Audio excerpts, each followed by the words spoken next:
সবাই নিয়ে যাচ্ছি যাতে বার্থডে গার্লের মানে না টের পেয়ে যায় সারপ্রাইজ যে দেবো। পুরো এক পাড়ার লোক যাচ্ছে, শুধু ব্যান্ড পার্টিটাই নাই। কটা বাজে? এখন বাজে 11:43 আর সবাই মিলে আমরা এসেছি বার্থডে সারপ্রাইজ দিতে, বোনের বার্থডে। সেই তারপর থেকে এসেছি এখন পায়রা ডাঙাতে।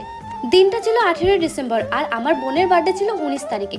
আমরা সবাই মিলে অনেকদিন ধরে ভাবছিলাম যে পিসি বাড়িতে যাব। তারপরে হঠাৎই মনে পড়লো, হ্যাঁ 19 তারিখে তো বোনের বার্থডে আছে, কেননা আমরা 18 তারিখে চলে যাই, তাও আবার রাত্রিবেলায় বড় একটা সারপ্রাইজ দিয়ে দিই ওকে। ভাবা মাত্র বাড়ির সবাইকে বললাম আর সবাই তাতে রাজিও হলো। তারপরে আমি আর বড়বাবু মিলে চলে গেলাম কেক আনতে। বার্থডেতে তো একটা গিফট দিতে হবে, তাই ভাবলাম কেকটাই আমরা দিয়ে দিই। আর গাইস এইদিকের ওয়েদারটা দেখো কতটা সুন্দর ছিল। বলতে বলতে কিন্তু চলে আসলাম কেকের শপে। এখানে এসে চটজলদি মনের মতো একটা কেক পছন্দ করে নিলাম, তারপরে বেরিয়ে গেলাম বাড়িতে যাওয়ার উদ্দেশ্যে, কারণ তাড়াতাড়ি যে যেতে হবে, ট্রেন তো আর আমাদের জন্য দাঁড়িয়ে থাকবে না। তারপরে রেডি হয়ে কিন্তু স্টেশনে চলে গেলাম দুজনে মিলে। সাথে বড়বাবু ছিল আর বাকি সবাইরা কিন্তু টোটো করে আগে চলে